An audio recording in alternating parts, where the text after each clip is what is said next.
പിതാവിന്റെയും പുത്രന്റെയും പരിശുദ്ധാത്മാവിന്റെയും നാമത്തിൽ നമ്മുടെ കർത്താവായ യേശുക്രിസ്തുവിന്റെ കൃപയും പിതാവായ ദൈവത്തിന്റെ സ്നേഹവും പരിശുദ്ധാത്മാവിന്റെ സംസർഗവും നിങ്ങളോട് കൂടെ ഉണ്ടായിരിക്കട്ടെ.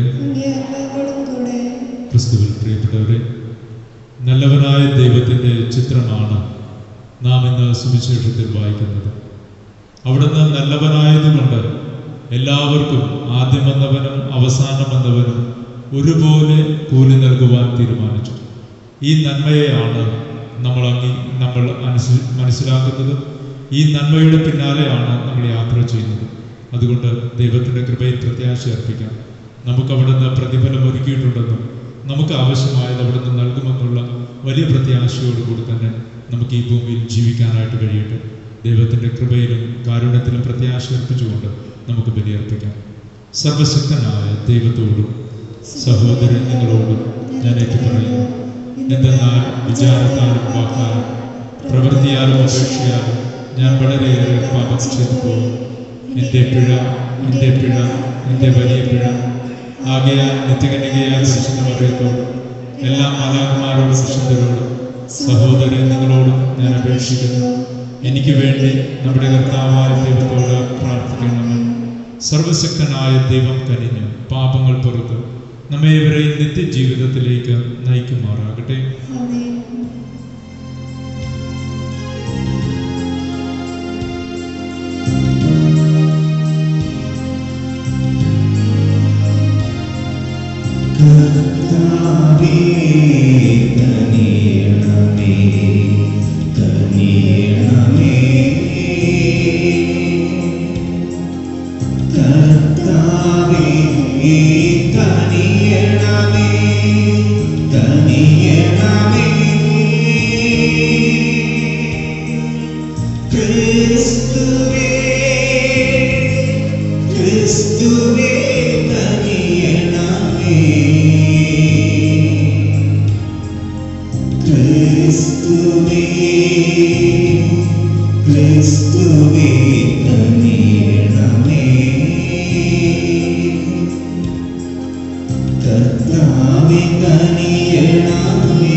ദൈവമേ കർത്താവങ്ങയെ വാഴ്ത്തുന്നു ദൈവത്തിൻ കുഞ്ഞാടേ താതനാം ദൈവത്തിൻ സൂര്യനേ അങ്ങയെ വാഴ്ത്തി സ്തുതിക്കുന്നു.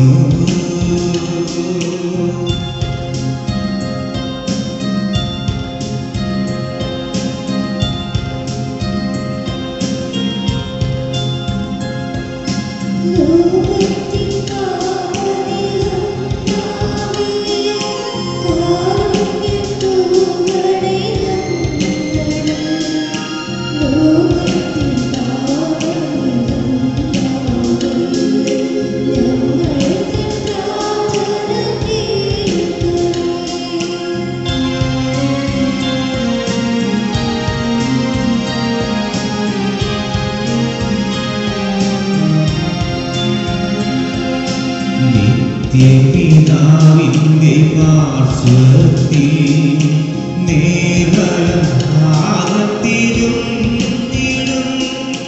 ഞങ്ങൾ രക്ഷകനേ യേശുവേ കാരുണ്യം തൂകണേ ഞങ്ങളിൽ.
നമുക്ക് പ്രാർത്ഥിക്കാം. ദൈവമേ, അങ്ങയോടും അയൽക്കാരനോടുമുള്ള സ്നേഹത്തിൽ ദിവ്യകൽപ്പനകളെല്ലാം അങ്ങ് സ്ഥാപിച്ചുവല്ലോ. അങ്ങേ കൽപ്പനകൾ പാലിച്ചുകൊണ്ട് നിത്യജീവിതത്തിലേക്ക് ഞങ്ങൾ എത്തിച്ചേരുവാനുള്ള അർഹത നൽകണമേ. അങ്ങയോടുകൂടെ പരിശുദ്ധാത്മാവുമായുള്ള ഐക്യത്തിൽ എന്നെന്നും ദൈവമായി ജീവിച്ചു വാഴും ഞങ്ങളുടെ കർത്താവ് അങ്ങയുടെ പുത്രനുമായ യേശു ക്രിസ്തു വഴി ഞങ്ങൾ സമർപ്പിക്കുന്ന പ്രാർത്ഥന കേട്ടരുളേണമേ.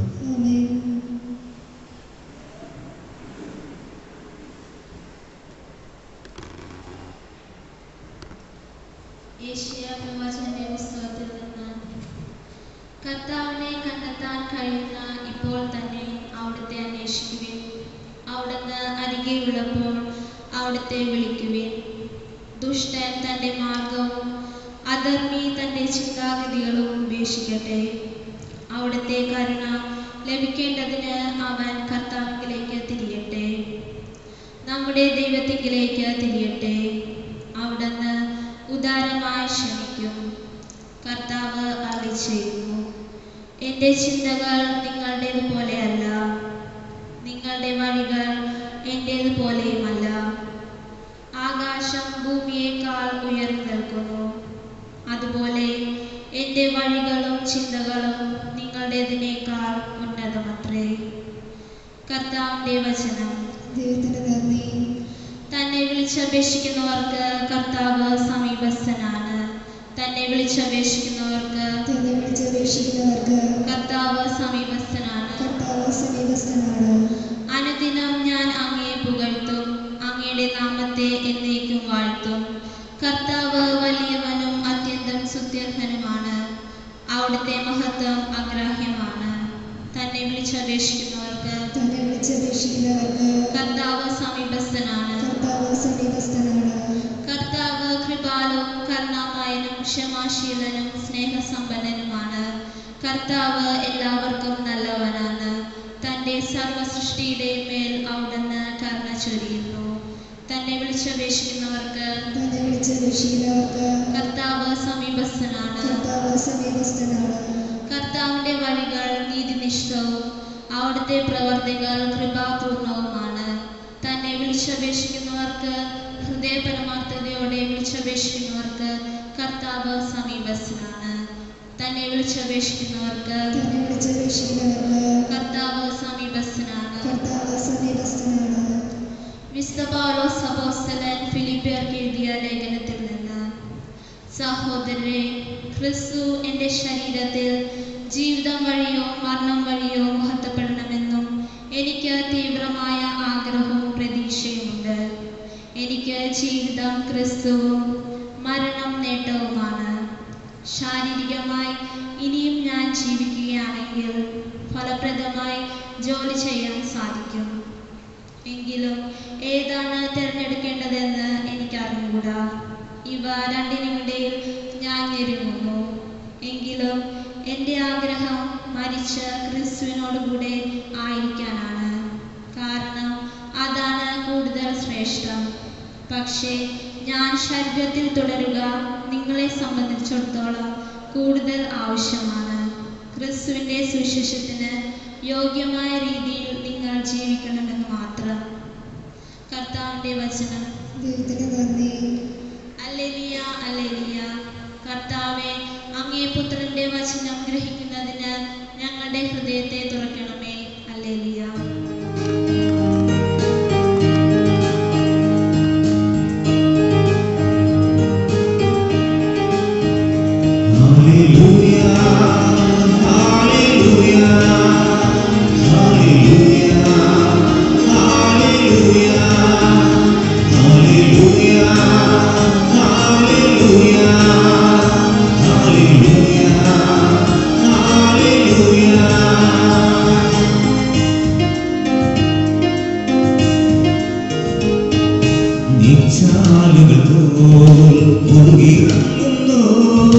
ജീവൻ നൽകും വചനം ദൈവവചനം. നീച്ചാലുകൾ പോൽ ഒഴുകിയിറങ്ങുന്നു. ജീവൻ നൽകും വചനം ദൈവവചനം. കാതോർത്തിടുവിൻ ദൈവജനമേ, ഹൃദയമൊരുക്കിടുവിൻ ദൈവജനമേ. ഇത് ജീവൻ നൽകും വചനം ദൈവവചനം. ഇത് ജീവൻ നൽകും വചനം ദൈവവചനം. നീച്ചാലുകൾ പോൽ ഒഴുകിയിറങ്ങുന്നു. ജീവൻ നൽകും വചനം ദൈവവചനം. Hallelujah, hallelujah, hallelujah, hallelujah, hallelujah,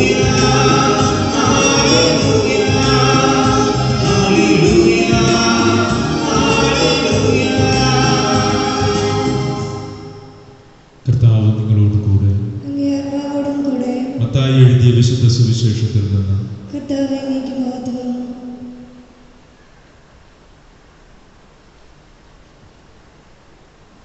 സ്വർഗരാജ്യം തൻ്റെ മുന്തിരിത്തോട്ടത്തിലേക്ക് കൂലിക്ക് ജോലിക്കാരെ വിളിക്കുവാൻ അതിരാവിലെ പുറപ്പെട്ട വീട്ടുടമസ്ഥന് സദൃശം.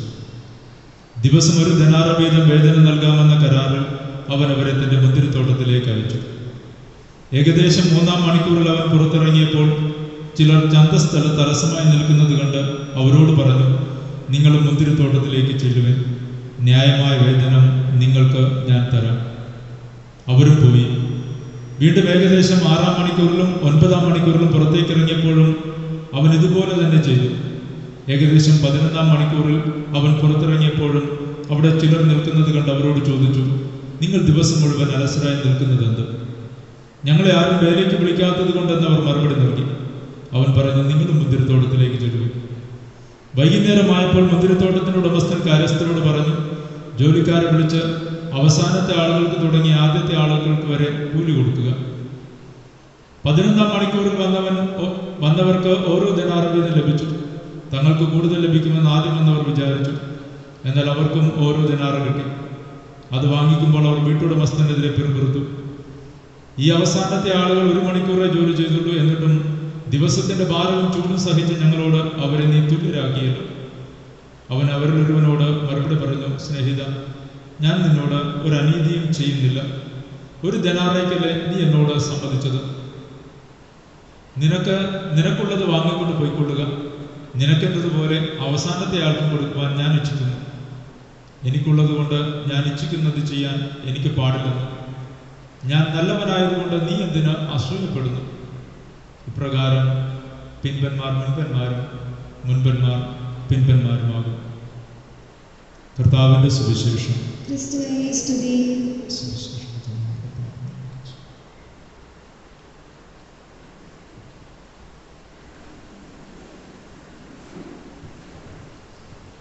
ക്രിസ്തുവിൽ പ്രിയപ്പെട്ടവരെ, നാം ഇന്നത്തെ സുവിശേഷം വായിക്കുമ്പോൾ സാമാന്യ ബുദ്ധിയിൽ ഒരു മനുഷ്യന് വേതനം നൽകുന്നതിൻ്റെ നീതി ഇവിടെ നടപ്പിലാക്കിയില്ല എന്ന് തോന്നും. ഒരു ദിവസം മുഴുവൻ അധ്വാനിച്ചവനും ഒരു ദിവസത്തിന്റെ അവസാനത്തെ 1 മണിക്കൂർ മാത്രം അധ്വാനിച്ചവനും ഒരേ കൂലി മാത്രം നൽകുന്ന ഒരു ഉടമസ്ഥന്റെ ഉപമ. ഇതിന്റെ സാഹചര്യം വളരെ വ്യക്തമാണ്.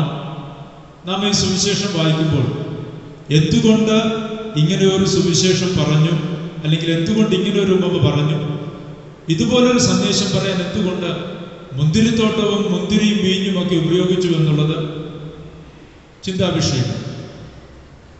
നാം ഇന്ന് വായിച്ചു കേൾക്കുന്ന സുവിശേഷം മത്തായിയുടെ സുവിശേഷം 20-ാം അധ്യായം 19-ാം അധ്യായം അവസാനിക്കുന്നത് ഒരു ധനികനായ യുവാവ് യേശുവിനോട് കൂടെ നടക്കാൻ ആഗ്രഹിച്ചു വരുന്നതും നിരാശനായി മടങ്ങിപ്പോകുന്നതും അതിനെ തുടർന്നുണ്ടാകുന്ന ചർച്ചയും. ധനികർ സ്വർഗരാജ്യത്തിൽ പ്രവേശിക്കുക ദുഷ്കരമാണെന്ന് യേശുനാഥൻ പറഞ്ഞതിന് ശേഷം പത്രോസ് യേശുനാഥനോട് ചോദിക്കുന്നുണ്ട്, എല്ലാം ഉപേക്ഷിച്ച് ഞങ്ങൾ നിന്നെ അനുഗമിച്ചു, ഞങ്ങൾക്ക് എന്താണ് ലഭിക്കുക? അപ്പോൾ തങ്ങൾക്ക് കിട്ടേണ്ട പ്രതിഫലം എന്തായിരിക്കുമെന്നുള്ളതാണ് ഒപ്പം നടക്കുന്നതിന്റെ പേരിൽ, ഇവനോട് കൂടെ ജീവിതം മാറ്റിവെച്ച് നടക്കുന്നതിന്റെ പേരിൽ കിട്ടാൻ പോകുന്ന പ്രതിഫലം എന്തെന്നുള്ളതാണ് പത്രോസിന്റെ ന്യായമായ ചോദ്യം. അതിന് യേശുനാഥൻ മറുപടി പറയുന്നുണ്ട്, തന്നെ പ്രതി ഈ ഭൂമിയിൽ വെച്ച് ഉപേക്ഷിക്കുന്നതിനൊക്കെ ഇരട്ടിയായി കിട്ടുമെന്ന് മറുപടി പറയുന്നു. ഭാര്യയാകട്ടെ, വയലാകട്ടെ, വീടാകട്ടെ, സഹോദരങ്ങളാകട്ടെ, എന്താണെങ്കിലും ഈ ഭൂമിയിൽ വെച്ച് സുവിശേഷത്തെ പ്രതി നഷ്ടപ്പെടുത്തുന്ന കാര്യങ്ങൾക്കൊക്കെ ദൈവത്തിന്റെ തിരുസന്നിധിയിൽ പ്രതിഫലമുണ്ടെന്ന് വ്യക്തമായിട്ട് യേശുനാഥൻ പറയും. പക്ഷെ പറഞ്ഞവസാനിപ്പിക്കുന്നതിലാണ് ഈ പറയുന്ന വാക്കിന്റെ പ്രത്യേകത നിൽക്കുക. പറഞ്ഞവസാനിപ്പിക്കുന്നത് ഇങ്ങനെയാണ്, എന്നാൽ മുൻപന്മാരിൽ അനേകർ പിൻപന്മാരും പിൻപന്മാർ മുൻപന്മാരും. ഇത്രയൊക്കെ പറഞ്ഞിട്ട് ലഭ്യമാകാൻ പോകുന്നവയെ പറ്റി പറഞ്ഞിട്ട് അവസാനിപ്പിക്കുമ്പോൾ യേശുനാഥൻ ഇന്നത്തെ ഉപമയിൽ പറഞ്ഞിരിക്കുന്ന അവസാനത്തെ വാചകം ആദ്യം പറയുന്നത് പത്രോസിനോട് തന്നെയാണ്. പിൻപന്മാർ മുൻപന്മാരും മുൻപന്മാർ പിൻപന്മാരുമാകുന്ന ഒരു നീതിയെ പറ്റി യേശുനാഥൻ അവിടെ പറഞ്ഞു വയ്ക്കുന്നുണ്ട്. അതിന്റെ വിശദീകരണമാണ് നാം ഇന്ന് വായിച്ചു കേൾക്കുന്ന സുവിശേഷം. ഈ മുൻപന്മാർ പിൻപന്മാരും പിൻപന്മാർ മുൻപന്മാരുമാകുന്ന ഒരു ദൈവനീതിയുടെ വിശുദ്ധീകരണമാണ് നാം ഇന്ന് കേൾക്കുന്ന സുവിശേഷം. എന്തുകൊണ്ടാണ് മുന്തിരിത്തോട്ടം ഉപയോഗിക്കുക? പഴയ നിയമം നാം ഒന്ന് ശ്രദ്ധിച്ചു കഴിഞ്ഞാൽ വീഞ്ഞ, മുന്തിരിത്തോട്ടം എന്നിവയ്ക്ക് നമ്മൾ ഇന്ന് പറയുന്ന അർത്ഥമല്ല ഉള്ളത്. ഇന്ന് പറയുന്ന രീതിയിലല്ല, ആലങ്കാരികമായിട്ടാണ് പലപ്പോഴും വീഞ്ഞിനെയും മുന്തിരിത്തോട്ടത്തെയും ഒക്കെ പഴയ നിയമത്തിൽ ഉപയോഗിക്കുക, സുവിശേഷത്തിലും ഉപയോഗിച്ചിട്ടുണ്ട്. പഴയ നിയമത്തിൽ നാം വായിക്കുന്നത്, സങ്കീർത്തനത്തിൽ നാം വായിക്കുന്നുണ്ട്, 104-ാം സങ്കീർത്തനം 15-ാം വാക്യത്തിൽ പറയുന്നുണ്ട്, വീഞ്ഞ മനുഷ്യന്റെ ഹൃദയത്തെ സന്തോഷിപ്പിക്കുന്നു. ന്യായാധിപന്മാരുടെ പുസ്തകം 9-ാം അധ്യായത്തിൽ വൃക്ഷങ്ങളെല്ലാം ചേർന്ന് തങ്ങൾക്കൊരു രാജാവിനെ തീരുമാനിക്കുന്ന ഒരു കഥ പറയുന്നു.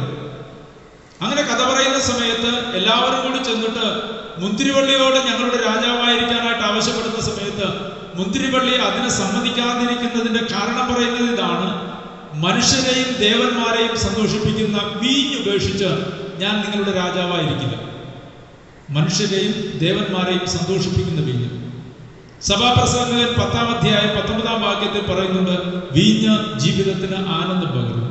അപ്പോൾ വീഞ്ഞെന്ന് പറയുന്ന കാര്യത്തെ ബൈബിൾ ഉപയോഗിക്കുമ്പോൾ, സുവിശേഷത്തിലും പഴയ നിയമത്തിലും ബൈബിൾ ഉപയോഗിക്കുമ്പോൾ അത് പറയുന്നത് വീഞ്ഞെന്ന് പറയുന്ന വസ്തുവിനപ്പുറത്തേക്ക് ആനന്ദം എന്നുള്ളതാണ് പ്രധാനപ്പെട്ട പ്രയോഗം. ആനന്ദം എന്നുള്ള ഒരു വലിയ പ്രയോഗത്തിൽ നിന്നാണ് വീഞ്ഞെന്ന് പറയുന്നത് ഉപയോഗിക്കുന്നത്. മുന്തിരിത്തോട്ടത്തിനും പഴയ നിയമത്തിലേറെ പ്രാധാന്യമുണ്ട്. യെശയ്യായുടെ പുസ്തകം 5-ാം അധ്യായം 7-ാം വാക്യത്തിൽ മുന്തിരിത്തോട്ടത്തെ പറ്റി പറയുമ്പോൾ അവിടെ പറയുന്നത് ഇങ്ങനെയാണ്: സൈന്യങ്ങളുടെ കർത്താവിന്റെ മുന്തിരിത്തോട്ടം ഇസ്രായേൽ ഭവനമാണ്. അപ്പോൾ ദൈവം മുന്തിരിത്തോട്ടത്തെ പറ്റി സംസാരിക്കുമ്പോഴൊക്കെ ബാഹ്യമായി നാം കാണുന്ന മുന്തിരിത്തോട്ടത്തെ പറ്റിയല്ല സംസാരിക്കുക, മറിച്ച് സംസാരിക്കുന്നത് താൻ തിരഞ്ഞെടുത്ത, താൻ നട്ടുവളർത്തിയ, താൻ പരിപാലിക്കുന്ന ഇസ്രായേലിനെ പറ്റിയാണ് മുന്തിരിത്തോട്ടം എന്ന് പറയുന്നത്. ഈ പ്രയോഗം തന്നെ ജെറമ്യായുടെ പുസ്തകത്തിൽ നാം വായിക്കുന്നുണ്ട്. ജെറമ്യായുടെ പുസ്തകം 12-ാം അധ്യായം 10-ാം വാക്യത്തിൽ ദൈവം വളർത്തി വലുതാക്കിയ മുന്തിരിത്തോട്ടത്തെ പിന്നീട് വന്ന ഇടയന്മാരാകട്ടെ, നേതാക്കന്മാരാകട്ടെ, രാജാക്കന്മാരാകട്ടെ പല രീതിയിൽ വിഗ്രഹാരാധന കൊണ്ട്, അവരുടെ ജീവിതത്തിന്റെ താളക്രമങ്ങളുടെ മാറ്റങ്ങൾ കൊണ്ട് നശിപ്പിച്ചു കളയുന്നതിനെ പറ്റി പറയുന്നതാണ് ജെറമ്യായുടെ പുസ്തകം 12-ാം അധ്യായം 10-ാം വാക്യത്തിൽ പറയുന്നത്. അനേകം ഇടയന്മാർ കൂടി എന്റെ മുന്തിരിത്തോട്ടം നശിപ്പിച്ചു കളഞ്ഞു. അനേകം ഇടയന്മാർ കൂടി എന്റെ മുന്തിരിത്തോട്ടം നശിപ്പിച്ചു കളഞ്ഞു. അപ്പോൾ മുന്തിരിത്തോട്ടം എന്ന് പറയുന്നത് ഇസ്രായേൽ ഭവനത്തെയാണ്. മുന്തിരി അല്ലെങ്കിൽ വീഞ്ഞ് എന്ന് പറയുന്നത് പഴയ നിയമത്തിന്റെ പ്രയോഗം അനുസരിച്ച് ദൈവം കൊടുക്കുന്ന വലിയ ആനന്ദത്തെ പറ്റിയാണ് പറയുന്നത്. ഈ രണ്ട് ചിന്തകളെ കൂടി കൺമുന്നിൽ നിർത്തി വേണം നമ്മൾ ഇന്നത്തെ സുവിശേഷത്തിലേക്ക് പ്രവേശിക്കാൻ. യേശുനാഥൻ പറയുന്നത് ഒരു പുതിയ മുന്തിരിത്തോട്ടം, ദൈവം സ്ഥാപിക്കാൻ പോകുന്ന പുതിയ രാജ്യത്തിന്റെ ചിത്രമാണ് യേശുനാഥൻ പറയുന്നത്. അവിടേക്ക് ദൈവം നൽകുന്ന നിത്യാനന്ദത്തിലേക്ക് ഓരോ മനുഷ്യരെയും നിത്യാനന്ദത്തിന്റെ സംവാഹകരാകുവാൻ, പ്രവാചകരാകുവാൻ, കാരണക്കാരാകുവാൻ ഓരോരുത്തരെയും ദൈവം വിളിച്ചുകൂട്ടുന്ന ഒരു ചിത്രമാണ് നാം ഈ മുന്തിരിത്തോട്ടത്തിന്റെ ഉപമയിൽ, മുന്തിരിത്തോട്ടത്തിലെ ജോലിക്കാരുടെ ഉപമയിൽ മനസ്സിലാക്കേണ്ടത്. തൻ്റെ വിളഭൂമിയിലേക്ക്, താൻ ഒരുക്കി വെച്ചിരിക്കുന്ന ആനന്ദത്തിലേക്ക് താൻ തന്നെ ഇറങ്ങി വന്ന് മനുഷ്യരെ വിളിക്കുന്നു. അവരൊക്കെ ആനന്ദത്തിന്റെ കാരണക്കാരായി രൂപാന്തരപ്പെടുന്നതിന് വേണ്ടിയാണ് അവരെ ഓരോരുത്തരെയും വിളിച്ചു കൊണ്ടുവരിക. പഴയ സംസ്കാരം അനുസരിച്ച് ഗ്രാമപ്രദേശങ്ങളിലുള്ള മനുഷ്യരെല്ലാം വഴിയോരങ്ങളിൽ വന്ന് നിൽക്കും. തോട്ടത്തിന്റെ സമയമാകുമ്പോൾ, വിളവെടുപ്പിന്റെ സമയമാകുന്ന സമയത്ത് യജമാനന്മാർ തങ്ങളുടെ തോട്ടത്തിലേക്ക് ജോലിക്കാരെ തിരഞ്ഞെടുക്കുന്നതിന് വേണ്ടി ആളെ അയക്കും. അപ്പോൾ വഴിയോരങ്ങളിൽ ജോലിക്ക് കാത്തു നിൽക്കുന്ന മനുഷ്യരെ അവർ തോട്ടത്തിലേക്ക് വിളിച്ചു കൊണ്ടുപോകും. ഇങ്ങനൊരു രീതിയാണ് പഴയ നിയമത്തിലുള്ളത്. ഇന്നും നമ്മളിത് പലയിടത്തും കാണാൻ കഴിയും. എറണാകുളത്തെ ദേവര വാതുർത്തിയിലൂടെ രാവിലെ അതിന് മുന്നിലൂടെ ഒന്ന് പോയി കഴിഞ്ഞാൽ കുറെ മനുഷ്യര് ആ റെയിൽവേ ട്രാക്കിൽ മമ്മട്ടിയും ചട്ടിയുമായിട്ടൊക്കെ നിൽക്കുന്നത് കാണാം. അവരവിടെ നിൽക്കുന്നത് ജോലിക്ക് ആവശ്യമുള്ളവരെ, എറണാകുളത്ത് പല സൈറ്റുകളിലും ജോലി നടക്കുന്നിടത്തേക്ക് കൂലിവേലയ്ക്ക് ആവശ്യമുള്ളവരെ അവിടെ വന്ന് കൂട്ടിക്കൊണ്ടുപോകും. അതിനുവേണ്ടി തങ്ങളെ വിളിച്ചുകൊണ്ടുപോകുന്നതിന് വേണ്ടിയാണ് അവരവിടെ നിൽക്കുന്നത്. ഈ രീതി തന്നെയാണ് യേശുനാഥന്റെ കാലഘട്ടത്തിൽ ഉണ്ടായിരുന്നത്. ജോലി ആവശ്യമുള്ളവർ അവരുടെ ചന്തസ്ഥലങ്ങളിൽ ഒരുമിച്ച് കൂടി നിൽക്കും. ആൾക്കാർ ആവശ്യമുള്ളവർ വന്ന് ഇവർ വിളിച്ചുകൊണ്ട് പോകുന്ന രീതി ഉണ്ടായിരുന്നു. ഈ ഒരു ശൈലി അറിഞ്ഞുകൊണ്ട് മനസ്സിലാക്കുന്നവരുടെ മുന്നിൽ തന്നെയാണ് യേശുനാഥൻ ഉപമ പറയുക. പക്ഷെ ഇവിടെ ഈ ഉപമയിൽ പറയുമ്പോൾ ഉള്ള പ്രത്യേകത എന്ന് പറയുന്നത്, രാവിലെ 6 മണിക്ക് ആദ്യമായി ജോലിക്ക് പ്രവേശിച്ച മനുഷ്യനും അവസാനത്തെ മണിക്കൂറിൽ 5 മണിക്ക് അവസാനത്തെ മണിക്കൂറിൽ വന്ന് ജോലിക്ക് പ്രവേശിച്ച മനുഷ്യനും ഒരുപോലെ കൂലി നൽകുവാനാണ് ദൈവം തീരുമാനിച്ചത്, ഉടമസ്ഥൻ തീരുമാനിച്ചത്. ഇത് കൃത്യമായിട്ട് പറയുന്നത് അവസാനം വന്നവന് ആദ്യം കൂലി കൊടുക്കുന്നതിൽ നിന്ന് എല്ലാവർക്കും ഇതൊരു അറിയിപ്പായി മാറുകയും ചെയ്തു. യേശുനാഥൻ പറയുന്ന കാര്യം വളരെ വ്യക്തമാണ്. നമ്മുടെ ഓരോരുത്തരുടെയും ജീവിതത്തിൽ നാം കർത്താവിന്റെ മുന്തിരിത്തോട്ടത്തിൽ ജോലി ചെയ്യാൻ വിളിക്കപ്പെട്ട മനുഷ്യരാണ്. അവിടെ നിന്ന് നൽകുന്ന ആനന്ദം സ്വീകരിക്കാനും പകരുവാനും വിളിക്കപ്പെട്ട മനുഷ്യനാണ്. പക്ഷെ ഓരോരുത്തരുടെയും ജീവിതത്തിൽ ഏതു സമയം ദൈവത്തോട് ചേർന്ന് നടക്കാൻ തീരുമാനിക്കുന്നു എന്നുള്ളതല്ല, മറിച്ച് ദൈവത്തോട് ചേർന്ന് തീരുമാനിക്കാനായി എത്തപ്പെടുന്ന മനുഷ്യർക്കെല്ലാം അവിടുന്ന് പ്രതിഫലം നൽകുക തന്നെ ചെയ്യും. കർത്താവിന്റെ പൂർണ്ണമായ ആനന്ദത്തിൽ അവന് പ്രവേശിക്കാൻ കഴിയും. വഴിയരികിലായിരിക്കുന്ന സകല മനുഷ്യരെയും കർത്താവ് തന്റെ ആനന്ദത്തിലേക്ക്, തന്റെ നിത്യതയിലേക്ക് ക്ഷണിക്കുന്നുണ്ട്. നാം അതുകൊണ്ട് തന്നെയാണ് കത്തോലിക്കാ സഭ വിശുദ്ധരെ വണങ്ങുന്ന സമയത്ത് വിശുദ്ധരെ നാം ഒന്ന് നോക്കിക്കാണുമ്പോൾ ഓരോരുത്തരുടെയും ജീവിതത്തിൽ അവർ കർത്താവിലേക്ക് വന്നതിന്റെ സമയം വ്യത്യസ്തമാണ്. കർത്താവിനെ അനുഭവിച്ചറിഞ്ഞതിന്റെ കാലഗണന നമ്മൾ നോക്കിക്കഴിഞ്ഞാൽ ഓരോരുത്തരുടെയും കാലഗണന വ്യത്യസ്തമാണ്. ഓരോരുത്തരും കർത്താവിനോട് കൂടെ ഈ ഭൂമിയിൽ ജീവിച്ച് തീർത്തതിന്റെയും കാലഗണനയ്ക്ക് വ്യത്യാസമാണ്.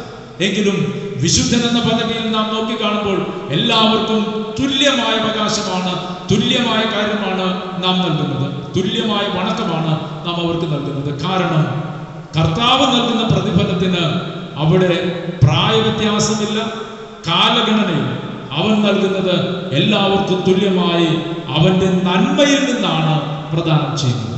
അപ്പോൾ ഈ ഭൂമിയിൽ ജീവിച്ചിരിക്കുമ്പോൾ നമ്മെ സംബന്ധിച്ചിടത്തോളം ഏറ്റവും പ്രധാനപ്പെട്ടത് അവൻ നൽകുന്ന ആനന്ദത്തിൽ ജീവിക്കാൻ കഴിയുക എന്നുള്ളതാണ്.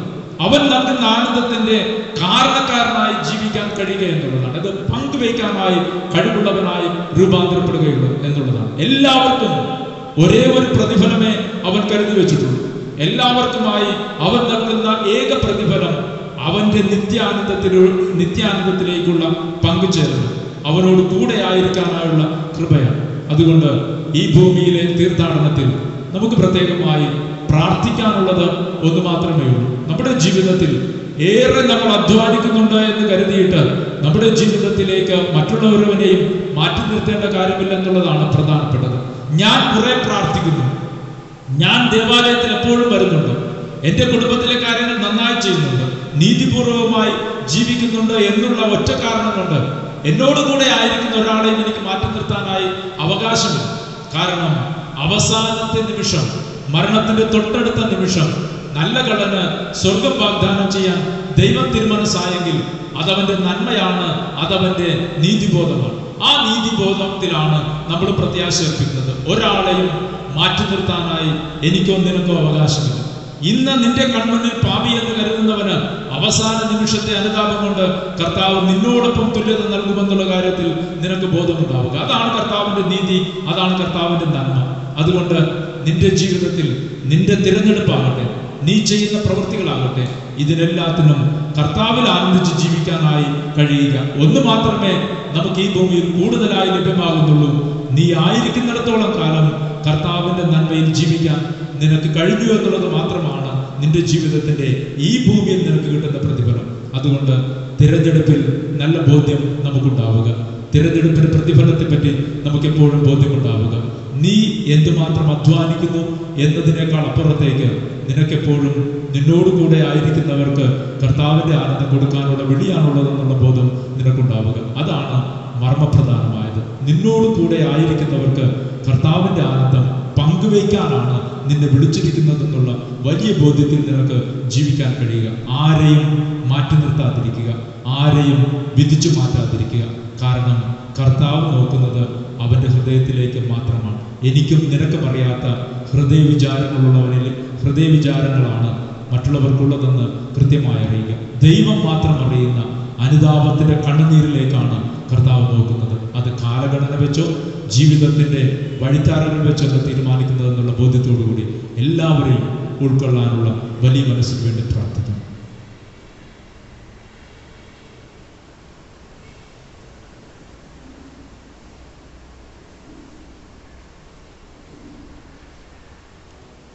നമ്മുടെ വിശ്വാസം നമുക്ക് ഏറ്റുചൊല്ലാം.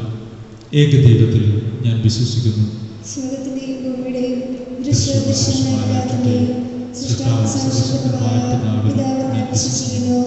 ഏകകർത്താവും ജാതനായ ദൈവപുത്രനും എല്ലാവർക്കും മുമ്പ് പിതാവിൽ നിന്ന് ജനിച്ചവനുമായ യേശുക്രിസ്തുവിനെ ഞാൻ വിശ്വസിക്കുന്നു. ദൈവത്തിനുള്ള ദൈവവും പ്രകാശത്തിനുള്ള പ്രകാശവും സത്യദൈവത്തിനുള്ള സത്യദൈവവും ജനിച്ചവനെങ്കിലും സൃഷ്ടിക്കപ്പെടാത്തവനും പിതാവുമായ സത്യദൈവനുമായ അവിടുന്ന് വഴി സകലവും സൃഷ്ടിക്കപ്പെട്ട് മനുഷ്യരായ നമുക്ക് വേണ്ടിയും നമ്മുടെ രക്ഷയ്ക്ക് വേണ്ടിയും അവിടുന്ന് സ്വർഗ്ഗത്തിൽ നിന്നിറങ്ങി പരിശുദ്ധാത്മാവാൽ കന്യകാമറിയത്തിൽ നിന്ന് ശരീരം സ്വീകരിച്ച് മനുഷ്യനായി തീർന്ന് പൊന്തിയോസ് പിലാത്തോസിന്റെ കാലത്ത് നമുക്ക് വേണ്ടി ക്രൂശിക്കപ്പെട്ട് പീഡകൾ സഹിച്ച് മരിച്ച് അടക്കപ്പെട്ട് വിശുദ്ധനുസരിച്ച് മൂന്നാം ദിവസം ഉയർത്തുകയും സ്വർഗ്ഗത്തിലേക്ക് ആരോഹണം ചെയ്യുകയും പിതാവിന്റെ വലത്തുഭാഗത്തിരിക്കുകയും ചെയ്യുന്നു. ജീവിക്കുന്നവരെ മരിച്ചവരെ വിധിക്കുവാൻ അവിടുന്ന് മഹത്വത്തോടെ വീണ്ടും വരും. അവിടുത്തെ രാജ്യത്തിന് അവസാനം ഉണ്ടാവുകയില്ല. കർത്താവും ജീവദാതാവും പിതാവിൽ നിന്ന് പുത്രനിൽ പുറപ്പെടുന്നവനും പിതാവിനോടും പുത്രനോടൊപ്പം ആരാധിക്കപ്പെടുന്നതും സ്തുതിക്കപ്പെടുവാനും പ്രവാചകന്മാർ സംസാരിച്ചതുമായ പരിശുദ്ധാത്മാവിൽ ഞാൻ വിശ്വസിക്കുന്നു. ഏകവും വിശുദ്ധവും സാർവത്രികവും അപ്പോസ്തലികവുമായ സഭയിലും ഞാൻ വിശ്വസിക്കുന്നു.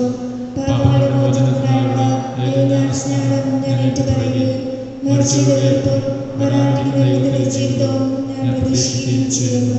ആമേൻ. പ്രിയ സഹോദരരെ, നമ്മുടെ ഓരോരുത്തരുടെയും ജീവിതം കർത്താവിന്റെ തിരുസന്നിധിയിൽ സമർപ്പിച്ച് പ്രാർത്ഥിക്കാനുള്ള സമയമാണിത്.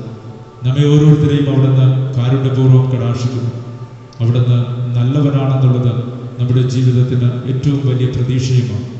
നമ്മളിലേക്ക് നോക്കിയല്ല, നമ്മുടെ കുറവുകളെ നോക്കിയല്ല, മറിച്ച് അവിടുത്തെ നന്മയുടെ പൂർണ്ണതയിൽ നിന്നാണ് അവിടുന്ന് ഓരോ മനുഷ്യർക്കും പ്രതിഫലം നൽകുന്നത്. ഈ വലിയ ബോധ്യത്തോടുകൂടെ അനുദിന ജീവിതയാത്രയിൽ കർത്താവിൻ്റെ കാരുണ്യമുണ്ടാകണമെന്ന് പ്രാർത്ഥിച്ചുകൊണ്ട് ഓരോരുത്തരും നിങ്ങളുടേതായ ജീവിത നിയോഗങ്ങളും ആഗ്രഹങ്ങളും ആവശ്യങ്ങളും കർത്താവിൻ്റെ തിരുസന്നിധിയിൽ സമർപ്പിച്ച് പ്രാർത്ഥിക്കുക.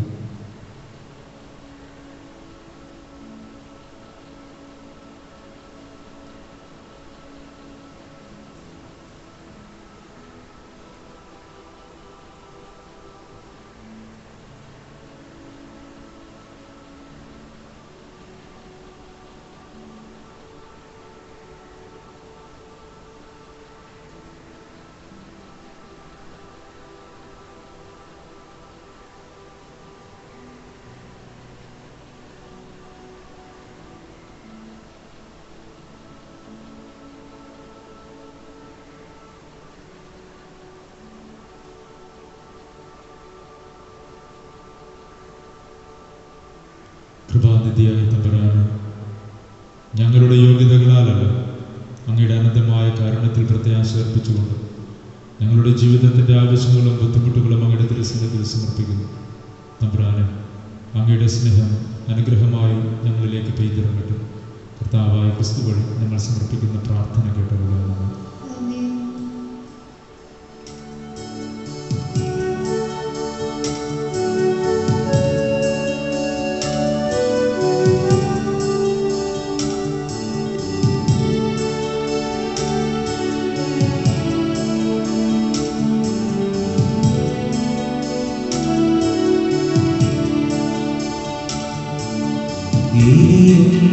തിരുനാളം പോലെ വിടരുന്ന നാദസ്വരം പോലെ നിൻമുൻപിലാർപ്പിതനാകാൻ നാഥ ഞങ്ങളിതാ വരുന്നു.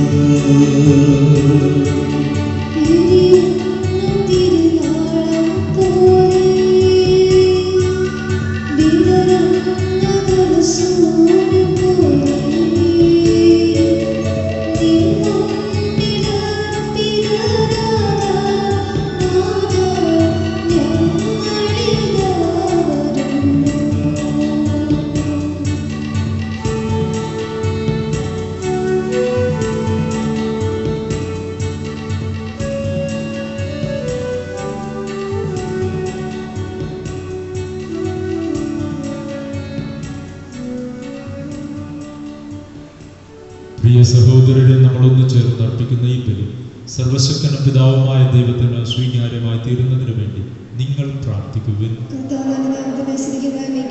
നമ്മുടെ ഇവിടുത്തെ ദർശനങ്ങളുടെ നന്മയ്ക്കുമായി അങ്ങേ കരുണകളുണ്ടായ പരിസ്ഥിതിമാറാവട്ടെ. കർത്താവെ, അങ്ങേ ജനത്തിന്റെ കാണിക്കകൾ ദയാപൂർവം സ്വീകരിക്കണമെന്ന് ഞങ്ങൾ പ്രാർത്ഥിക്കുന്നു. വിശ്വാസത്തിന്റെ ഭക്തിയാൽ പ്രഖ്യാപിക്കുന്നത് സ്വർഗീയ രഹസ്യങ്ങളാൽ ഇവർ പ്രാപിക്കുമാറാകട്ടെ. ഞങ്ങളുടെ കർത്താവായ ക്രിസ്തു വഴി ഞങ്ങൾ സമർപ്പിക്കുന്ന പ്രാർത്ഥന കേട്ടരുളണമേ. കർത്താവ് നിങ്ങളോട് കൂടെ ഹൃദയങ്ങൾ ഉയർത്തുവാൻ നമ്മുടെ കർത്താവായ ദൈവത്തിന് നന്ദി പ്രകാശിപ്പിക്കാം. കർത്താവേ, പരിശുദ്ധനായ പിതാവ്, സർവശക്തനും നിത്യനുമായ ദൈവം, എങ്ങും എപ്പോഴും അങ്ങേക്ക് ഞങ്ങൾ കൃതജ്ഞത അർപ്പിക്കുന്നത് യഥാർത്ഥത്തിൽ ഉചിതവും ന്യായവും യോഗ്യവും രക്ഷാകരവുമാണ്. അവിടുന്ന് ലോകത്തിലെ എല്ലാ അവസ്ഥകളെയും നിർമ്മിക്കുകയും കാലങ്ങളുടെ വിധിമാറ്റങ്ങൾ ക്രമപ്പെടുത്തുകയും ചെയ്തു. യഥാർത്ഥത്തിൽ അങ്ങേ ഛായയിൽ മനുഷ്യനെ സൃഷ്ടിക്കുകയും സർവാത്ഭുത പ്രതിഭാസങ്ങളും അവൻ അധീനമാക്കുകയും ചെയ്തു. അങ്ങനെ അങ്ങ് സൃഷ്ടിച്ച എല്ലാത്തിൻ്റെയും മേൽ അവൻ ഭരണം നടത്തുകയും അങ്ങേ വിസ്മരണീയമായ പ്രവൃത്തികളിൽ ഞങ്ങളുടെ കർത്താവായ ക്രിസ്തു വഴി അങ്ങയെ നിരന്തരം പ്രകീർത്തിക്കുകയും ചെയ്തു. ആകയാൽ ഞങ്ങൾ എല്ലാ മാലാഖമാരോടൊപ്പം അങ്ങയെ സ്തുതിച്ചുകൊണ്ട് ആഹ്ലാദപൂർവകമായ ആഘോഷത്തോടെ ആലപിക്കുന്നു. പരിശുദ്ധൻ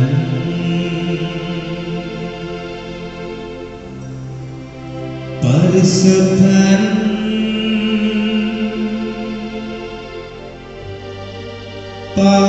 പരിശുദ്ധൻ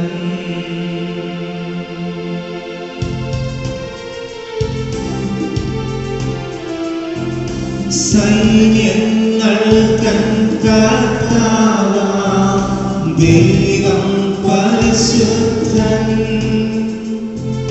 ദൈവം പരിശുദ്ധൻ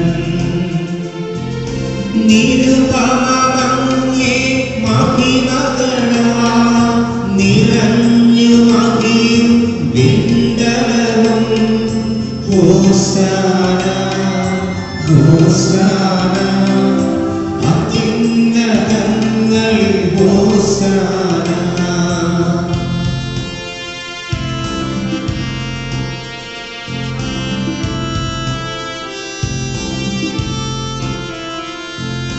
കർത്താവിൻ തിരുനാമത്തിൽ വരുവോനേറ്റം ധന്യനുമാം ഹോസാന ഹോസാന അത്യുന്നതങ്ങളിൽ ഹോസാന ഹോസാന ഹോസാന അത്യുന്നതങ്ങളിൽ ഹോസാന.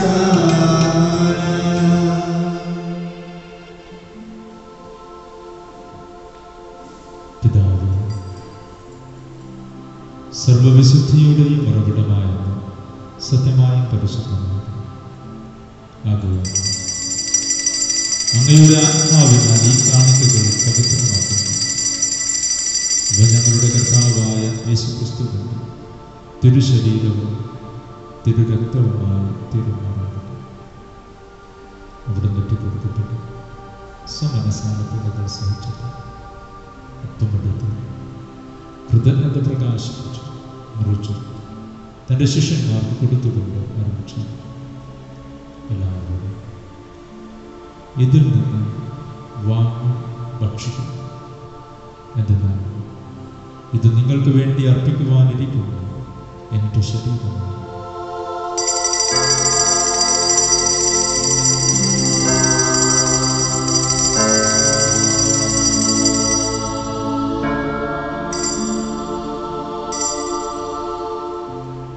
പ്രകാരം തന്നെ താഴം കഴിഞ്ഞ് പാനപാത്രം എടുത്തു വീണ്ടും അങ്ങേക്ക് കൃതജ്ഞത പ്രകാശിപ്പിച്ചു തൻ്റെ ശിഷ്യന്മാർക്ക് കൊടുത്തുകൊണ്ട് അറിയിച്ചു. എല്ലാവരും വാങ്ങി ഇതിൽ നിന്ന് കുടിക്കുന്നു. എന്തെന്നാൽ ഇത് നിങ്ങൾക്ക് വേണ്ടിയും അനേകർക്ക് വേണ്ടിയും പാപമോചനത്തിനായി ചിന്തപ്പെടാനിരിക്കുന്ന എൻ്റെ രക്തത്തിൻ്റെ നവീനവും സനാതനവുമായ ഉടമ്പടിയുടെ പാനപാത്രമാണ്. ഇത് നിങ്ങൾ എൻ്റെ ഓർമ്മയ്ക്കായി ചെയ്യുന്നു.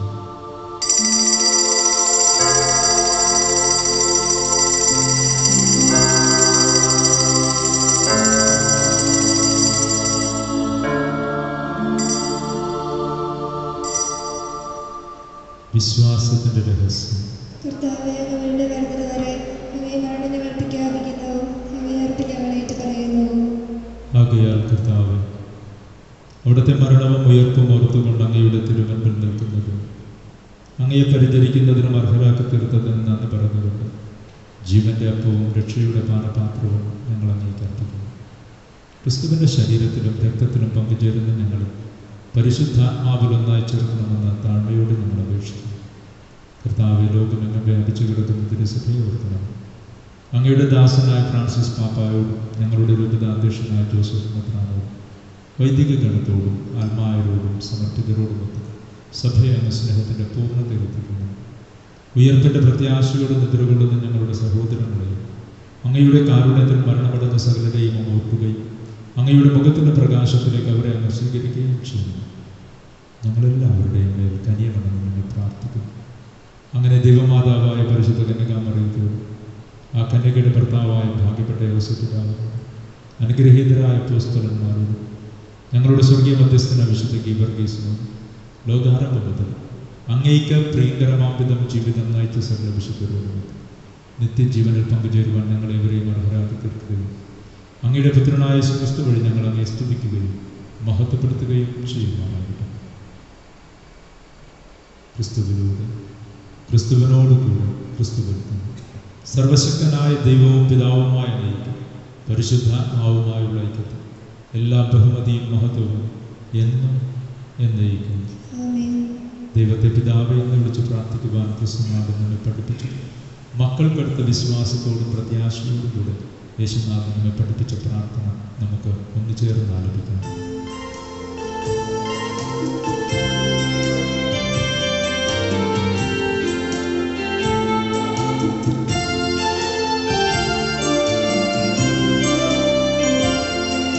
സ്വർഗ്ഗത്തിൽ വാഴും ഞങ്ങൾ കർത്താവാ, നിൻ നാമം പൂജിതമായിടേണം. വരണം നിൻ രാജ്യം സ്വർഗ്ഗത്തിലെ പോൽ നിന്നുള്ളം പാറിയുന്നായിടേണം. അന്നു വേണ്ടും ഞങ്ങൾക്കു നൽകുമാറായിടേണം. അന്യദ്രോഹം ഞങ്ങൾ ക്ഷമിക്കുമ്പോൾ ഞങ്ങൾ ദ്രോഹം നീ ക്ഷമിക്കാം. പാപപരീക്ഷയിൽ ഉൾപ്പെടുത്താതെ തിന്മയിൽ നിന്നു നീ കാത്തിടേണം. കർത്താവേ, എല്ലാ തിന്മകളിൽ നിന്നും ഞങ്ങളെ മോചിപ്പിക്കണം. ഞങ്ങളുടെ ദിനങ്ങളിൽ സമാധാനം കരുവാർന്ന് നൽകുന്നു. അനുഗ്രഹപൂർണമായ പ്രത്യാശയും ഞങ്ങളുടെ രക്ഷകനായ യേശുക്രിസ്തുവിൻ്റെ ആഗമനവും പ്രതീക്ഷിച്ചതും അങ്ങയുടെ കരുണയുടെ സഹായത്താൽ ശക്തി ആർജിച്ചു ഞങ്ങളെപ്പോഴും പാപത്തിൽ നിന്ന് മോചിതരാകുകയും എല്ലാവിധ വിപത്തുകളിൽ നിന്ന് സുരക്ഷിതരാകുകയും ചെയ്യുമാറാകട്ടെ. സമാധാനം നിങ്ങൾക്ക് നൽകും. എൻ്റെ സമാധാനം നിങ്ങൾക്ക് ഞാൻ തരുന്നുവെന്ന് അങ്ങ് അപ്പോസ്തലന്മാരോട് അറിയിച്ചത് കർത്താവായ യേശുക്രിസ്തു ഞങ്ങളുടെ പാപങ്ങളെ പിന്നെയോ അങ്ങേ സഭയുടെ വിശ്വാസം കുറ്റം പാർത്ത് അങ്ങയുടെ തിരുവുള്ളത്തിന് തുടങ്ങി തിരുസഭയ്ക്ക് ഞങ്ങളുടെ ഓരോരുത്തരുടെയും കുടുംബങ്ങൾക്ക് സമാധാനവും ഐക്യവും കൽപ്പിച്ചതുകൊണ്ടാണ് എന്നും ജീവിച്ചു വാഴുന്ന ഞങ്ങളുടെ പ്രാർത്ഥന കേട്ടവരാണ്. കർത്താവിൻ്റെ സമാധാനം നിങ്ങളോടുകൂടെ എപ്പോഴും ഉണ്ടായിരിക്കട്ടെ. നമുക്ക് പരസ്പരം സമാധാനം ആശംസിക്കാം.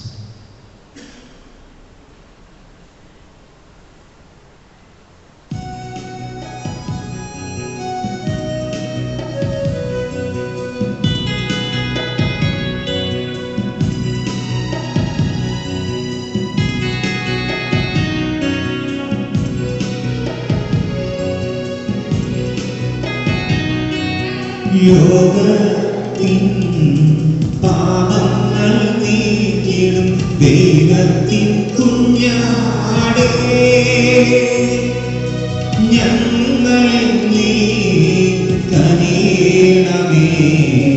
ദൈവത്തിൻ കുഞ്ഞാടേ,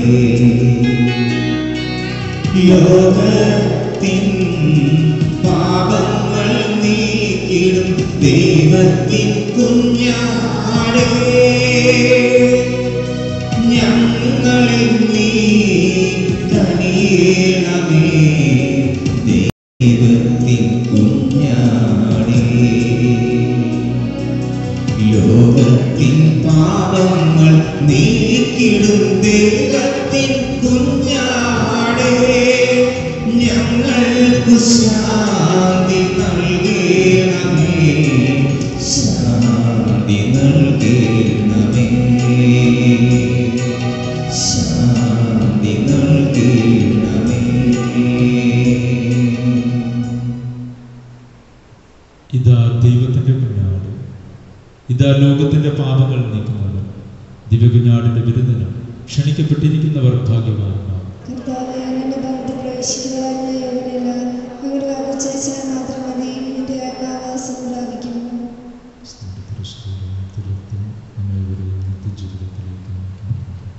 ആമേൻ.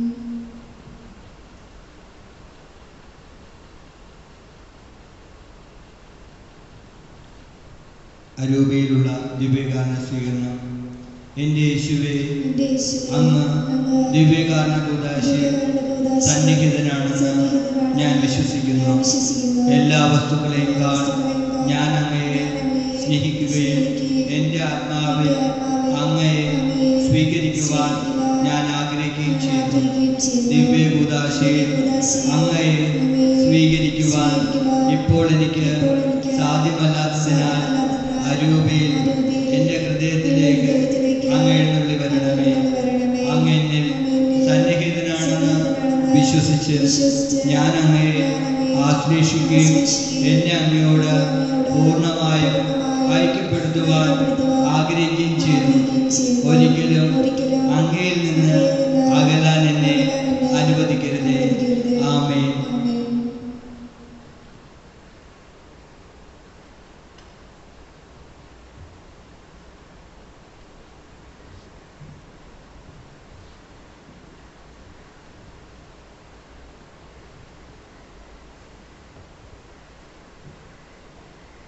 നമുക്ക് പ്രാർത്ഥിക്കാം. കർത്താവേ, അങ്ങേ കൂദാശയിൽ അങ്ങ് പരിപോഷിപ്പിക്കുന്നവരെ നിരന്തര സഹായത്താൽ ഉദ്ധരിക്കണമേ. അങ്ങനെ ദിവ്യരഹസ്യങ്ങളാലും ജീവിത രീതികളാലും പരിത്രാണത്തിന്റെ ഫലം ഞങ്ങൾ സംപ്രാപിക്കുമാറാകട്ടെ. ഞങ്ങളുടെ കർത്താവായ ക്രിസ്തു വഴി ഞങ്ങൾ സമർപ്പിക്കുന്ന പ്രാർത്ഥന കേട്ടരുളണമേ. കർത്താവ് നിങ്ങളോട് കൂടെ. സർവശക്തനായ ദൈവം പിതാവും പുത്രനും പരിശുദ്ധാത്മാവും നിങ്ങളെവരെയും സമൃദ്ധമായി അനുഗ്രഹിക്കുമാറാകട്ടെ. ക്രിസ്തുവിന്റെ സ്നേഹത്തിലും സമാധാനത്തിലും പോവുക. ദിവ്യപൂജ സമാപിച്ചു.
സ്നേഹ കീർത്തന